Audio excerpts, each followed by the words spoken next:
I'm going to talk a little bit about how museums and buildings and spaces are changing, particularly looking beyond the pandemic. And the sort of title we've given this is Gathering Places. So just a little bit of background on us. My name is John Puttick, I'm an architect. So my practice, John Puttick Associates, we started about 7 years ago now. And we pretty much mostly work on civic and community buildings of different kinds, including museum buildings, a couple of them shown here. And part of the reason for this kind of gathering places theme is over the last 18 months or so, with so many buildings closed, it's just made us realize how many of our buildings are essentially kind of social gathering places of one kind or another. And I think, you know, of relevance to today, obviously, that's sort of particularly true for museums. A lot of these kind of civic buildings have all kinds of functions to fulfill, but in the end, what people seem to have missed over the last 18 months is the kind of social side of things, and those buildings really have to achieve that. So we're working on museums and galleries. Our first project actually was a little gallery, which I'm not going to show today, but it might have been worth it. Thinking about it now, it's the one on the top left. This is actually in China. It was a very, very small organization for young artists that we put together a project for them really on a shoestring to make this kind of flexible exhibition and event space within an existing gallery. And so we're very interested in the smaller end of the scale. We're also doing much larger projects. Our best known project is on the bottom left. We refurbished Preston Bus Station, which is the second biggest building of its kind in Europe. We're based in London, but we're working all across the UK. We do a lot of projects for young people, also some ecclesiastical projects, and we've done some work in the US. The project on the top left is in Manhattan.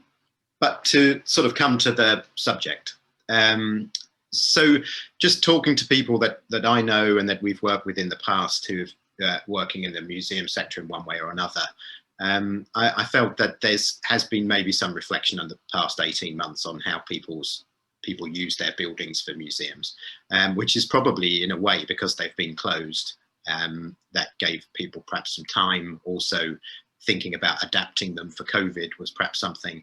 And I also think there's been in some cases been sort of experimentation with digital, connecting with communities in digital ways. And that makes you question then, well, what exactly is the museum for physically, and how can we best use it?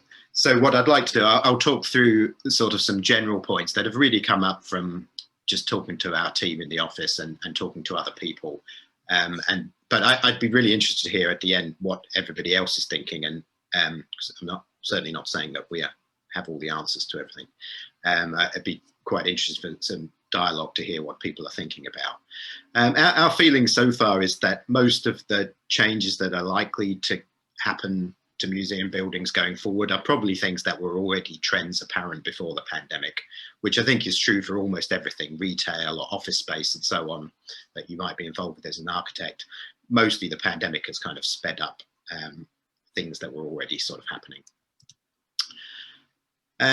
So to start with some general thoughts, as I said, it feels to me that the key thing that people have been missing about museums and galleries is not the pure act of going to see exhibits, but more the opportunity to gather with other people, whether it's your friends or to meet other new people and sort of have a shared experience together. So the museum or gallery, whilst obviously the kind of exhibitions and that sort of cultural offer is still a key thing, I think it's worth reflecting on how important they are as sort of a physical gathering space for people to get together, and perhaps to engage in other events that are not just purely about seeing the displays, and that might help draw people in and to use the building in different ways. Some of the museums we've worked with, one in particular, which I'll show you as a kind of case study, have been very active in using their physical space to involve people as kind of participants in different activities, even if they're kind of tangential to the main purpose of the museum. And I think that's been quite successful for them in in getting people to engage with the museum. But it does mean that perhaps the physical spaces are used in different ways than they have been in the past, and that can give some problems with the existing buildings. I also think personally that it's not to suggest that a museum should become a sort of community centre exactly, but I do think that a lot of cases kind of community groups like to come to museums to use it for all kind of things, almost precisely because it is a museum, and there's a richness to that that is not there in other kind of cultural venues, and that's a strength that museums could be using more. And finally, this whole kind of question of now with sort of much more things happening online and museums having their own online community, how that can be brought together with the physical space. So how might we support this with design and architecture? So broadly, the museum building having the opportunity to become a hub at the centre of this kind of range of physical and digital offers that they might have for their communities. And certainly most often as an architect, we would love to design a kind of new trophy museum building, but I think that's not mostly the solution or mostly what's going to happen. Generally speaking, museums are in buildings which are often quite loved buildings, although they may be kind of flawed. And it's a sort of surgical approach, particularly when you're looking at, making best use of whatever budget you may have. A kind of surgical approach of intelligently adapting buildings within the sort of constraints you have, both physically and the cost, to try and bring them in line with the aspirations you might have for going forward. And again, as sort of generally as a matter of process, we like to start the design process by talking to the museums, people who work in them, maybe the friends of the museum, to understand what the social relationships you're trying to achieve, how people will interact with it, what you want to be on offer, and so on, before we sort of try and jump into design solutions. This is the last page of text, and then we'll get some nicer things to look at. So again, just a little bit more detail. So a lot of times, I think, again, specifically in the UK, a lot of museums are in older buildings of some kind. I think that's quite typical. And that does create a lot of barriers. I think the physical barriers overcoming, stepped access and things is very obvious. But I think I've kind of reflected more and more recently on the sort of perceptual barriers of a lot of, mainly because it's something that's come up quite a lot of times talking to people we've been working with, people perceiving an older building as just somewhere they're not going to go, or they look at the entrance to a building and that's, maybe a Victorian building is, whilst you might look at it and think, well, that's quite a beautiful building, to other people, well, that's quite a forbidding building, not something they think is part of their life really. And that's something, no matter how much we might appreciate some older buildings, that's something that we need to think about, I think. Targeted interventions in the fabric to overcome that kind of thing, overcome level changes. And I think circulation is, again, very important. Just jumbling up some of these points, but a lot of older buildings are very cellular in nature.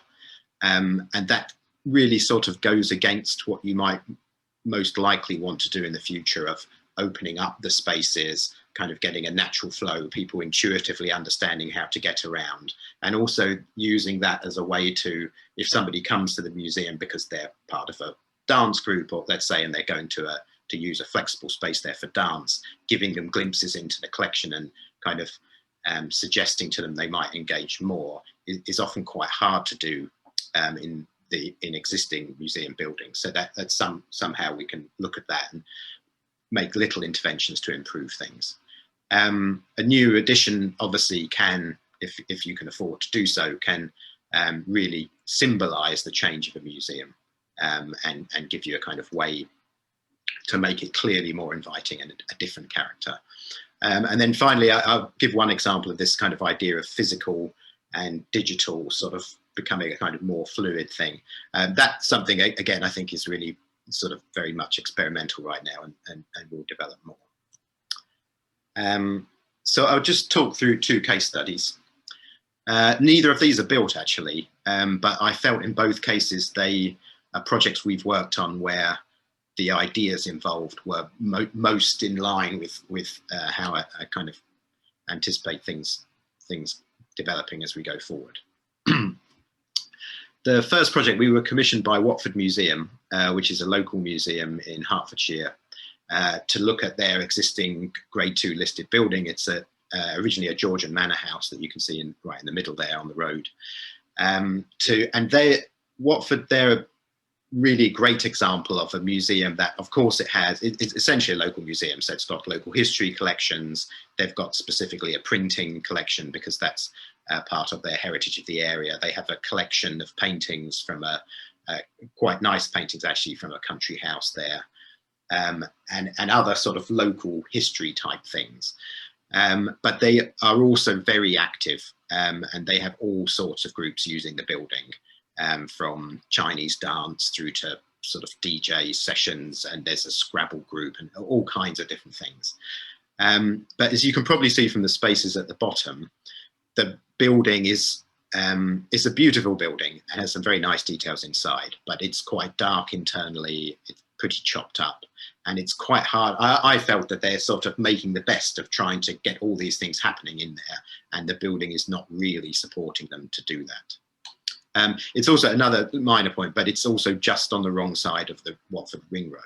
So there's, from the external point of view, how to make people aware that it's actually there and they should come into the building and see it. I think a lot of people just walk past there and not really notice it. So we started out with a bit of analysis on the existing conditions. So, like, what do you see as you walk past? Is there anything really that, if you didn't specifically know the museum there, might draw you in? Also looking for opportunities on the site. Watford, they have a really nice garden in front of the building. That's very well looked after and is very much appreciated by some of the people who use the museum, but I think could be a much greater asset both for the museum and for the community at large. So we felt that was a real opportunity they had on their site they could do more with. Then these are sort of sketches around the back of the building, more kind of slightly technical things about which a lot of these old buildings had funny bits added on over time that become almost work against you sometimes, that there's weird level changes inside as a result. They might also not be the best in terms of the character of the original building. And also on the right hand side, we're looking for opportunities here to make some additions, not anything kind of really huge, but some additions to provide more open plan, flexible space inside that they might not otherwise be able to achieve. So the question there is how you might do that while still respecting the existing building. These are some sketches I did of the plan when I first arrived on site. So again, this is, I think, really typical of a lot of older museum buildings, that they're kind of like a little rabbit's warren in a way, of corridors and level changes and all kinds of funny sort of problems that is definitely not ideal anymore. But also full of some really nice details and really nice things that we could celebrate. I'm sure this is obvious, but any sort of design project, working with the museum team and the Friends of the Museum, any kind of local community groups is really important to bring them along through the whole process. And in a way, that's sort of what I meant at the start by, it's preferable really to start by talking about what everybody wants to achieve before you put pen to paper and say, okay, well, we want to build a glass box outside or something. So we did engagement at all different stages. The one at the top left is like really early on. There were also particular groups. The bottom right was a group of disabled people locally, which that was incredibly helpful for us as designers to hear how they perceive the museum and how it could be improved. We always find physical models, it's sort of detail, but a physical model is really, really helpful in talking to people, much more than a bunch of plans, really. So that's something I would definitely recommend. And we, well, actually, Watford kind of drove some of these things, but the notes kind of tied up there. They found all kinds of quite inventive ways for people to give feedback that are more fun, and also encourage people who might not want to speak up, just to have their say and get involved. So that sort of process all the way through the design, I think, is really valuable. So edging towards sort of design solutions, what we came to a conclusion of is that we wanted to move the main entrance because it was pretty much impossible to physically overcome the entrance. And there was also the feeling that a sort of modest new addition could just completely change the way people looked at the building and might interact with it. And ultimately, we came to this idea of having almost like a pavilion that slid out past the existing building so that it might become more visible from the road, sort of symbolize kind of new, lighter feel that would be more, people could feel more easily that they could walk in. It's more obvious somewhere for them to walk in. Also physically, just simply on the level, more obvious that people could do that, and that it would specifically engage a lot more with the garden space, so that there was, the doors could open out there, they could be fluid onto one another, and both the museum and the community could start to use that garden as a place for people to actually sit outside and have a sandwich and enjoy themselves. Internally, I won't go into great detail on the plan, but the existing building, as I say, was very kind of cellular in nature, and had bits kind of added on over time in slightly inappropriate ways sometimes, all kinds of funny level changes. The vertical circulation was also very hidden away, which is problematic because they had displays upstairs that people would be much, much less likely to go to because they simply couldn't really find them. So our sort of clearing out of that as a very simple diagram was that you'd come into the garden, which is here, and then there'd be a sort of flow all the way through the building. So you'd feel very comfortable coming in with level access to the new pavilion. That would take you round, and there'd be just small bits of structural work, nothing really extravagant, but enough that as you come around, you can just intuitively know where you're going to go and flow through the spaces, but you still have the kind of character of the Georgian rooms that was important to the listing, and also to the sort of celebrating the nature of that building. There's a very kind of simple diagram. That was the little model we were playing around with in the photos earlier. So that was the idea of the pavilion there, and also a small addition at the back to give some larger education spaces. And the site plan showing that in a bit more detail. There were some other kind of ideas. So we wanted to have these are sort of small things, but we wanted to have a volunteers room on the ground. When I say me, I mean we, meaning not just us as architects, but the museum and their team. And to have a volunteers room on the ground floor that's really in the sort of center of things. So the volunteers aren't kind of tucked away back of house somewhere. It's physically very accessible, but also people can see what happens there, encourages people to get involved and do things. So you'd come into the addition. Obviously, you need, unfortunately, ramps and steps and things, but those were designed to be as wide and generous as possible. And then as we get upstairs, kind of similar ideas really of opening up spaces so there's more clear flows around. We had sort of hold open doors so that generally you could come out of the vertical circulation core and just flow into the exhibition spaces. And then where we made new additions to the building, trying to make the best use of that cost really. So we were only really doing that where we wanted to provide larger scale, more flexible spaces. So in this case, kind of education space for school groups and other groups to use. Oops. And some images of that. So this is the view of the proposals coming into the garden. I'll talk about the steps in a minute. There's a sort of interesting thing about the steps there. And that is just the kind of little pavilion, trying to provide opportunities for people to sort of use this and encourage the idea that it's not purely an internal space, but there might be more interaction than that. So the thing about the front steps, I think, is quite an interesting thing. This came from discussion with Historic England, actually, who we obviously need to consult as part of this process.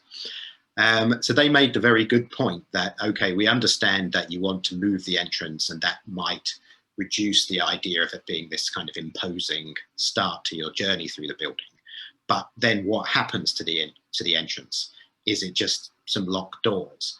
Which is a really good point, actually. So the proposal we ultimately came up with, which they quite liked too, was that the steps there would form part of the landscaping for the garden, but specifically become a kind of seating area with some built-in planting, so that people could, you know, get their tea from the museum, go and sit there, and it becomes like almost like this little kind of mini stage up to the main entrance there. So it still has a kind of presence in a sense, like, you know, it's something related to the doors and the garden and so on, but it's not literally the entrance anymore. And there was a lot of joking around about people Instagramming photos of themselves there. But I think that's, you know, that is something to think about. If you, I think actually quite a lot of times it comes up that you might want to move the main entrance, but what do you do with that previous entrance then is a good question. And some more views then. This is as you come into the cafe, reception, temporary exhibition space, which is designed to be, as I said, kind of much more fluid and a large flexible space that can be used in a number of ways. I should have said before, actually, the idea at some of these sort of junctions was that they'd be able to be closed off at different points along the journey. So you could have this space open in the evening while the rest of the museum is closed off. So there's some flexibility for the organisation. And as you turn around the corner, then that's that view through of all the, you know, that sort of what was shown as a yellow route through before, or all the different layers of the building, trying to get that visual connection all the way down and making overcoming the changes of level in a way that's as simple and generous as we can make it within the constraints that we had. So that was the sort of summary of the Watford Museum project. A couple of years ago, we did some work for the V&A, which is obviously a different sort of scale. But I wanted to show it because I think it has really kind of similar ideas. And I actually think it's quite interesting that the things they struggle with are pretty much the same as we sort of hear everybody struggling with. So in this particular case, they hired a few architects. I think there might have been 4 or 5, I'm not totally sure now, to look at the Cromwell Road entrance, which is really the main entrance to the site in South Kensington, in order to really make that similar things in a way, to make it more open, more inviting, and then the spaces that you immediately go through inside to make them more flexible and usable, make the navigation more easy. And it was really, again, going back to that kind of gathering places idea, that was really what they were looking at, I think, that how to make it that these would form the kind of social heart of the V&A. The entrance is a grade 1 listed fabulous building. The entrance is really extraordinary, and the very nice thing which we really wanted to keep was that the steps form this kind of natural gathering place for people, as a kind of like civic place for people in London. So we wanted to maintain and make the most of that. But although it's really lovely and glamorous, there are still kind of issues there. The main one being, it is, whilst this is a very impressive entrance, again, you could see it as, from another point of view, being quite imposing in a way. It does look quite dark through there. And a specific sort of strange problem that they have at the V&A is that it's quite a wind tunnel from the Cromwell Road entrance through to the courtyard the other side. The doors out to the courtyard inevitably seem to be open all the time, and there's no space there to build a lobby. So they get kind of a lot of wind flowing through.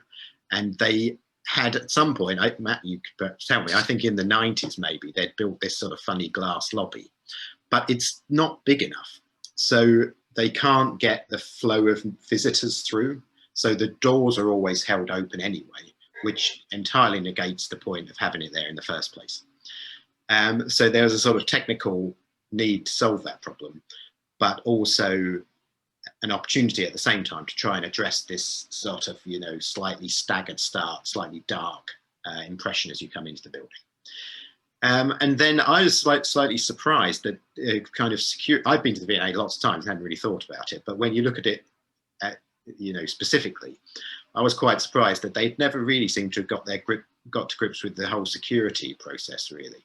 So there's some kind of temporary security desks, temporary like airport types barriers shepherding people through. Because of the lobby, it was all pushed in a bit far. So this first space you encounter from Cromwell Road couldn't really be used for anything apart from as a kind of pen. for people. And surprisingly then, you know, the signage wasn't really very sorted out. There's sort of some strange problems really. And also, again, it's sort of surprising when you look at it. I don't think I'd ever use the Cloak Room because I'm in London and I can just don't need a Cloak Room. But the Cloak Room, when you look at it, is really bizarre. It's sort of tucked away around the side. Nobody really knows where it is. It's incredibly small for a museum like that, so it's sort of quite strange. There's no buggy park, or not any kind of proper one anyway, for people with children. All kinds of sort of strange little problems going on.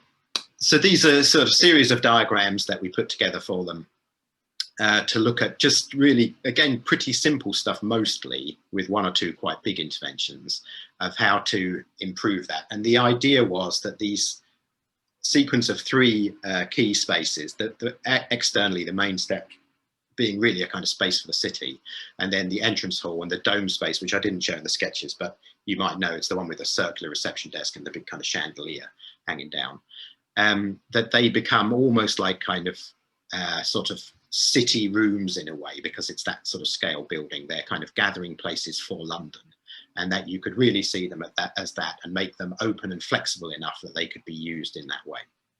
So, and then the kind of wings that run alongside them would be used for everything to support those functions. So the first move was to try and take away everything that was in those physical routes, and also particularly in the views, so that everything feels much more fluid and open, and again you can just intuitively find your way around. And that goes, I'll talk about this sort of technical solution for the doors, but that went from the doors all the way through to, in fact, the shop is the space you get to over here. Then in terms of signage and information, telling people what's going on, to then not let that interrupt the views, but put them to the sides or above in your line of sight. So you'd immediately understand what's happening in the building. As you come in, it will tell you where you go to put your coat away if you want to, or to get to your exhibition and so on. And to, I mean, that's kind of obvious, but put together the information in a more intuitive way. They are also moving to a model which they've got already installed in the Amanda Lafette entrance. I don't know what's the proper name for that entrance. On the west side of the building, that they're moving away really from information desks and ticketing to more kind of like touch screen type interaction mostly. So we decided to put seating in some corners of the spaces. We're in these kind of still areas between the flow of visitors, and then touch screen information points and ticketing in the other corners. And then there'd be people around a bit more like in an Apple store. So somebody could kind of come up and chat to you if you needed help, but otherwise there's not such a formal kind of information point. And that would all be out the way in a sense. So the center of these spaces is more available, both for flow on a normal day or for activities and events to happen. That's the kind of point there. And then just simply properly designing the sequence of security and bag check and so on, so it doesn't interrupt your view or physical flow, but it's still there alongside you. And we thought on a museum of this scale, but I think it also applies in smaller cases. If we are thinking of museums as, you know, places for people to gather and get together and meet their friends, and that's really a key part of their enjoyment of being there, then you really need to actually design for that. So simply putting seating in so people can wait for their friends when they arrive, or I think more normally you might go around at different speeds and somebody ends up waiting at the end of their journey for their other, you know, their friends to finish, and that all being kind of properly designed and thought about. We did suggest two big interventions in this case. So one is an archway, a kind of metallic archway over the existing doors, which I'll show you in images in a minute. So the idea of this was to address this wind flow problem that had never really worked with the lobby. We didn't want to propose another lobby, a kind of just a bigger version of their lobby, because we strongly felt that that would continue to compromise this entrance space. So instead, we worked quite hard with the engineering team to come up with this solution, which is, so this is a metallic arch that follows the line of the existing arch. It's hollow inside and it draws hot air from higher up in the space down to lower level and kind of blows it across the doors as an air curtain. So in a way, it's a sort of environmentally responsible air curtain is simply the idea of it. And that would mean we could have much more simple, big glazed sliding doors that visually like very unobtrusive and just slide out your way and you're straight into the building and you use up much less space there. And we could also integrate lighting into that so that from the outside, obviously particularly early evening and things later in the year, it would be, you know, much more bright and inviting to come in. And also, again, it's just as kind of symbol really of the renewal of the building. The second big intervention was this ring, which is sort of suspended at high level, which we worked on this project with a kind of digital design team called Kin, who are based in Shoreditch, I think. And they were really involved in this idea of kind of how do you bridge digital to physical space. It's a quite interesting discussion. So they came up with the name of the digital canvas. And the idea is it's suspended below the dome, this almost chandelier-like design of LED lighting. And on the one hand, it can be used for just the museum giving information, showing exhibits or even sort of artwork on it. But also there might be an interactive element that people could post things up there, or there's a kind of two-way process involved in that digital canvas. Oops.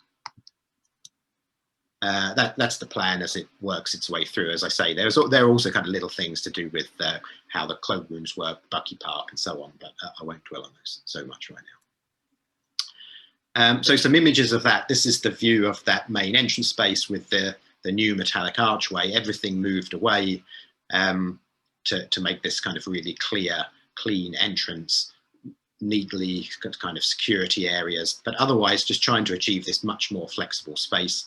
We were also proposing new signage. We quite like the idea that the signage is something projected, that it could again be much more adaptable than physical built-in signage.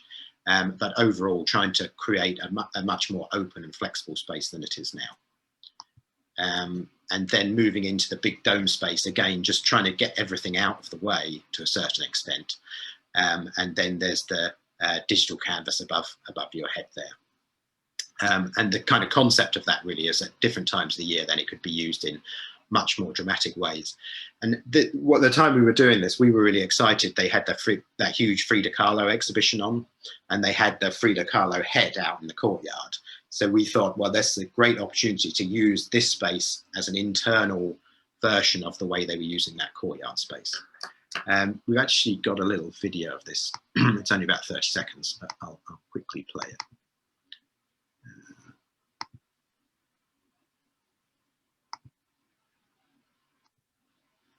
So this is really more to do with the digital canvas, and was trying to be very light and ephemeral, so it didn't feel incongruous into that space or didn't feel kind of too commercial or something.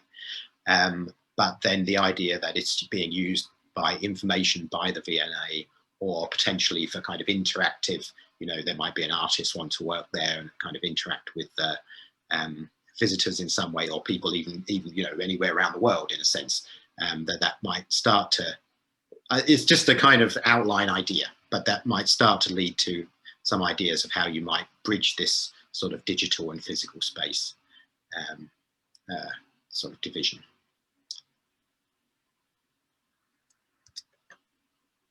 So I'll just go back to the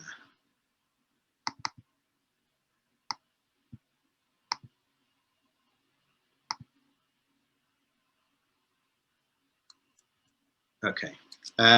So this is nearly everything really for this. So again, the kind of small details about how we'd tackle some of these different kind of practical areas around the building. But we also, for that main dome space, we designed a system of furniture. But we felt, although we're architects, at some point, sometimes we feel like, well, some of these things, particularly in an existing building, the solution is not necessarily really strongly built-in stuff, which we might naturally go to as an architect. So we had this idea of kind of, it was bespoke design, but modular furniture that would be very easy to reconfigure within that central dome space. So it might go from being kind of the corner seating that we showed in the main plans there, but then be reconfigurable in different ways for if they have the V&A late nights and these kind of events, that it suddenly becomes a kind of bar or a cocktail area, or you could put them together to have a talk in kind of horseshoe type seating, or that there'd be this flexibility then to use the museum spaces in all kinds of different ways in the future. So that's nearly it. As I said at the beginning, so because we've been working on all these kind of civic projects, we sort of had this realization during the pandemic that the projects we've worked on, whether they are a bus station or a museum or the youth centres we work on, or even we've done on a slightly different kind of tone, we've done a project for a cemetery, but they're all, despite their different functions, they're definitely, the similarity is that they're all places for people to gather in kind of social spaces. So we sort of have been reflecting on that a lot, and we've put together a book about that, which I'm more than happy to send copies to people if anyone's interested to get it. Just get in touch with me. I'll send you a copy, no problem. And that can apply from really this. I've shown sort of relatively big things today, but that can apply from really small scale up to a really big scale. So please do get in touch if you'd like to, well, I'd like to have a chat now because I'm curious to see what people are thinking about doing with their own buildings. But just get in touch. Our team, we love museums, so don't be shy.